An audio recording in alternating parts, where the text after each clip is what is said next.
የተራቆቱ ተራሮች ዳግም አረንጓዴ ካባ ደርበው ነጥፎ የነበሩ ወንዞች እንደገና ህይወት ዘርተው ጋራ ሸንተረሩ በፍራፍሬ ዛፎች ተሞልቶ የማይሆን የሚመስለው ሆኖ ማየት ከሰማይ የወረደ ድንገተኛ ተአምር አይደለም።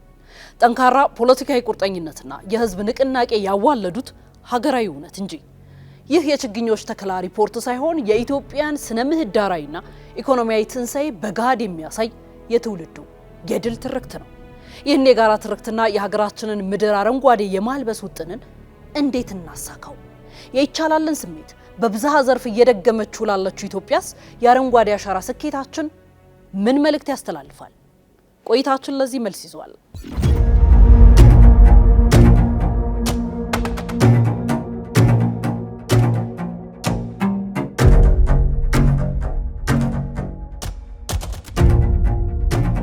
ሰኔ 8 ቀን 2018 ዓ.ም በቢሸፍቱ ከተማ ሆራ አርሰዴ ጠቅላይ ሚኒስትር አብይ አህመድ የዘንድሮውን የአረንጓዴ አሻራ መርሃ ግብር ተስፋን እንትከል በሚል መሪ ቃል በይፋ አስጀምረውታል። የዘንድሮ ግብ ግልጽ ግን ደግሞ እጅግ በጣም ግዙፍ ነው። በዚህ ዓመት ብቻ 8 ቢሊዮን ችግኞችን በመትከል ባለፈው 7 ዓመት መሬት ከያዙት 48 ቢሊዮን ችግኞች ጋር በማዳመር አጠቃላይ ቁጥሩን ወደ 56 ቢሊዮን ማድረስ ነው። ይህ አሃዝ እያንዳንዱን ዜጋ በተግባር የሚያረጋግጠው ኢትዮጵያ ለዓለም የምታበረክተው የንጹህ አየር ስጦታ ነው። በ2011 ዓ.ም በሚያዝያ ወር በጠቅላይ ሚኒስትሩ አነሳሽነት የአረንጓዴ አሻራ መርሃ ግብር ሲበሰር አጀንዳው መሬት ላይ ችግኝ ከመትከል የዘለለ የጠፋውን የአፈር ለምነት የመመለስና አረንጓዴ ኢኮኖሚ መገንባት ስትራቴጂክ ርዕይ ነው።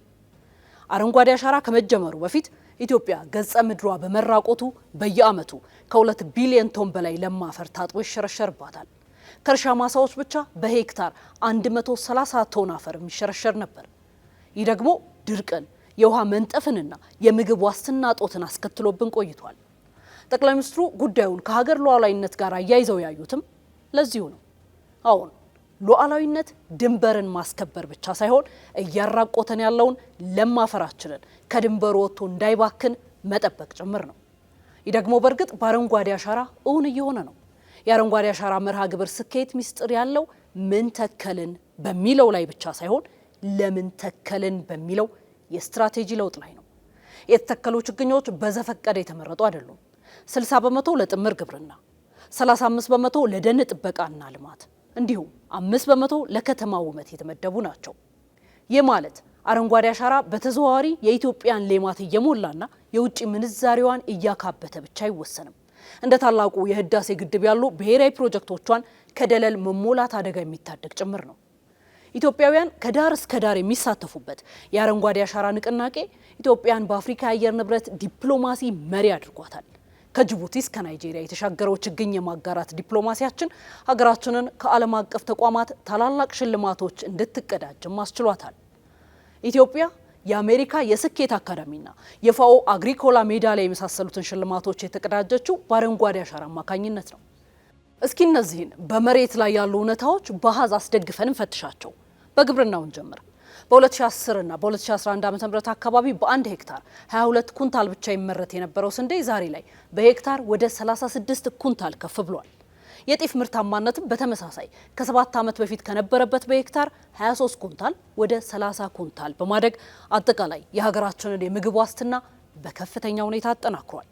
የኢኮኖሚያችን የጀርባ አጥንት የሆነው ቡና እስካልን ከለውጡ በፊት በ600 ሺህ ሄክታር ላይ ብቻ ተወስኖ የነበረው የቡና ልማት አሁን ላይ 1.4 ሚሊዮን ሄክታር መሬት ሸፍኗል።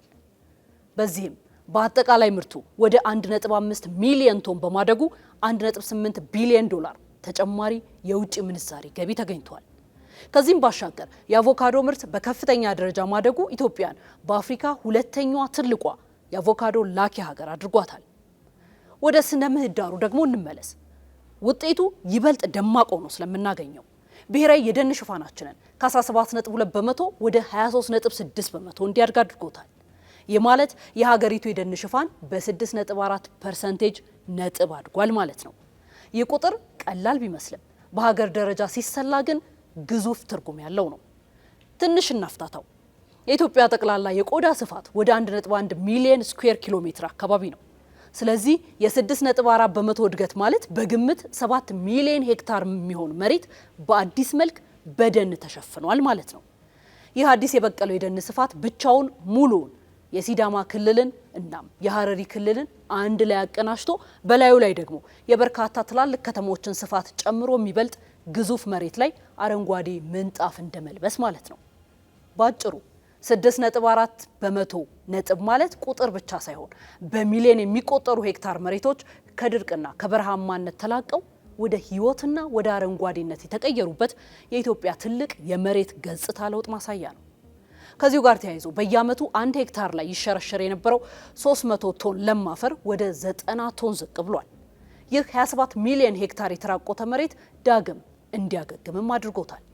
ከዚህ ሁሉ ምናልባትም ትልቁ ዜና ወደ ወንዞችና ግድቦቻችን ይገባ የነበረው 2 ቢሊዮን ቶን ደለል አሁን ላይ ወደ 208 ሚሊዮን ቶን ማሽቆልቆሉ ነው። ዘንድሮ በ2018 ዓ.ም ተስፋን እንትከል በሚል እየተካሄደ ያለው ንቅናቄ በመንግስት መርሃ ግብር ደረጃ የመጨረሻውና ማጠቃለያው ምዕራፍ ነው። ይሁን እንጂ ይህ ማለት የዛፍ ተከላው ያበቃል ማለት አይደለም። ከዚህ በኋላ አረንጓዴ አሻራ የህዝብ የዕለት ተዕለት ባህልና የኑሮ ዘይቤ ሆኖ ይቀጥላል።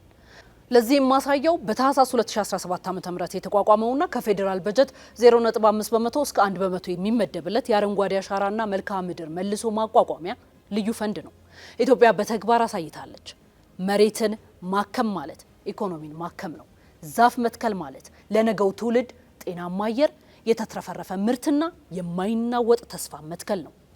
ኢትዮጵያ በአረንጓዴ አሻራዋ ነገን ዛሬ ላይ በጽኑ መሰረት ላይ የገነባች ትቀጥላለች። ተስፋን እንትከል ማለት ታዲያ ይሄ አይደለ?